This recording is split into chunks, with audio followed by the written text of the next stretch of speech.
I landed hard and felt the impact vibrate through my body.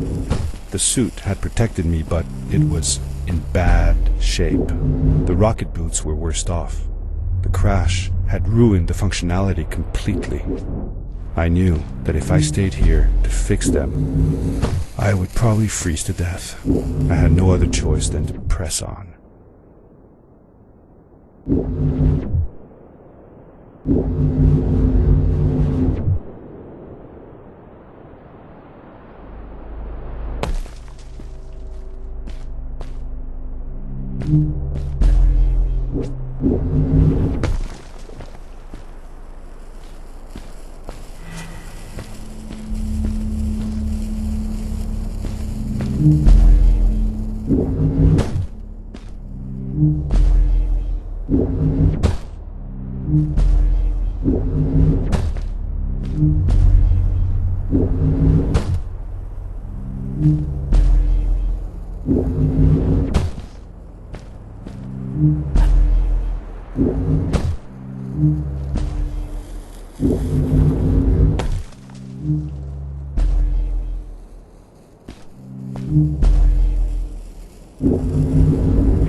I found another one of Fred's campsite, noticeably newer than the others.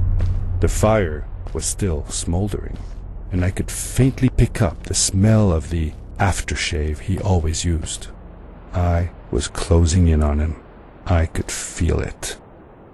He had left some tools behind that I could use to repair my boots.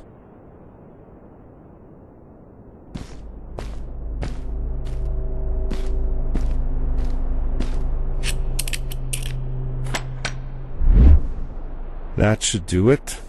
Good as new.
Buried beneath the ice, you could still see signs of what this place had once been.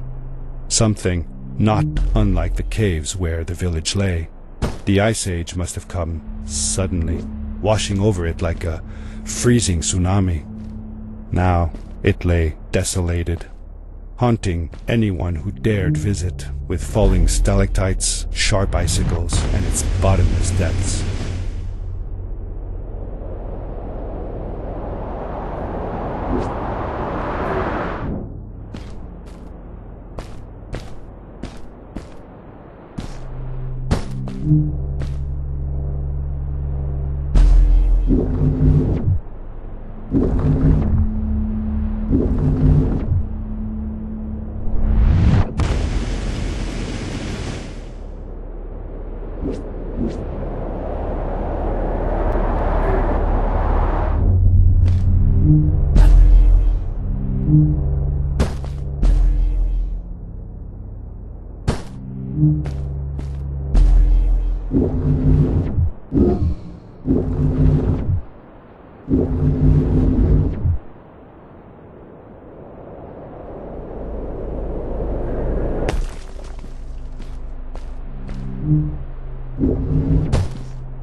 Fred had come this way alone, too. I took some comfort in knowing that whatever problems I faced now, Fred would have faced them too, and beaten them. If he could do it, I could do it too.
It was dark all around me, but there was a light at the end of the tunnel.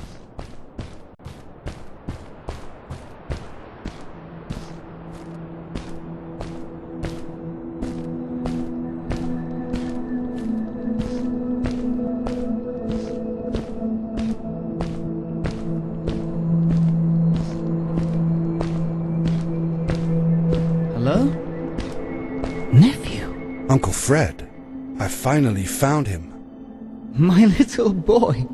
I'm glad to see you. And you're wearing the suit I made you. But how can you be here?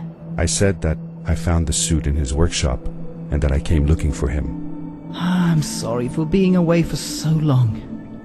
But I've been busy down here, you see. The frog people. That was an experiment of mine. Do you remember the eggs I found before? I sent them here by accident, and I had to follow. By the time I got here, they were already growing. These caves were empty before, but my experiment has made them full of life.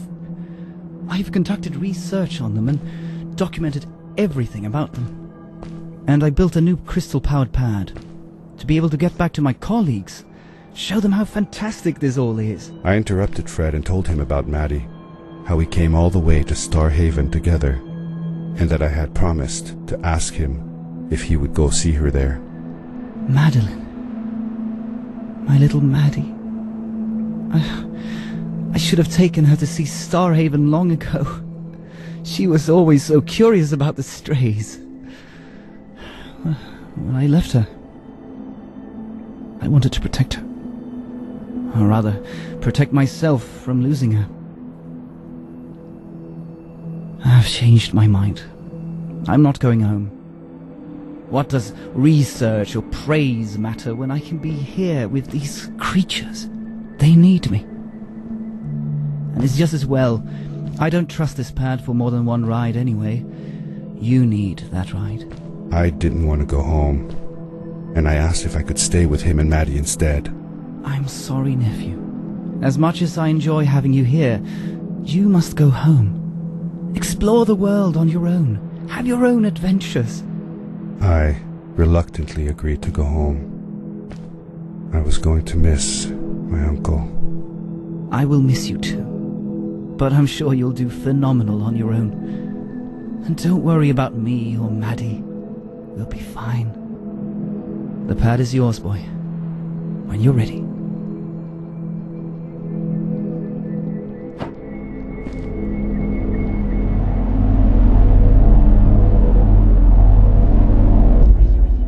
Take care, son!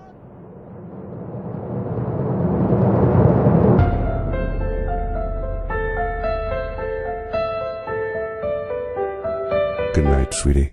Wait, Dad. Does that mean Fred is still there? Who knows? That was the last time I saw him. Don't you miss him? I do, sometimes. But I don't worry about him, because I know that wherever he is, he's on his biggest adventure yet.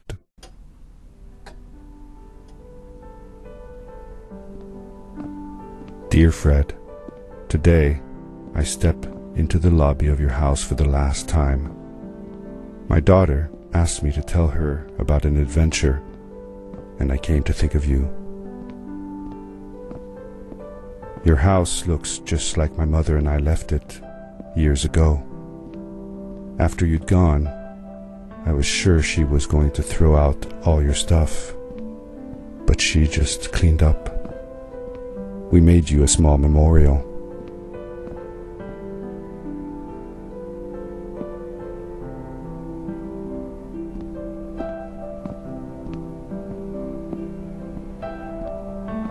For a while, I came here every day, just like I used to.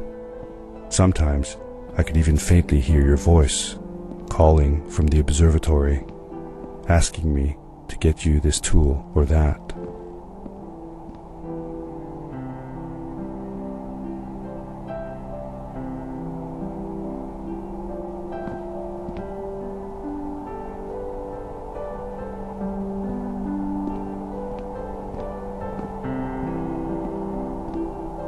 I never told my mother about that day. I don't think she would have believed me. Can I believe it? After all these years.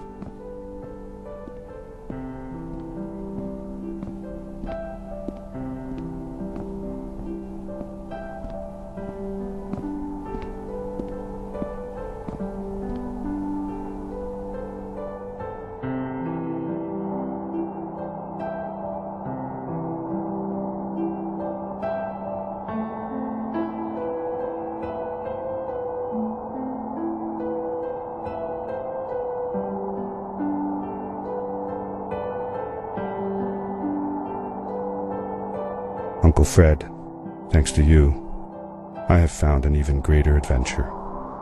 Thank you. Love, your nephew.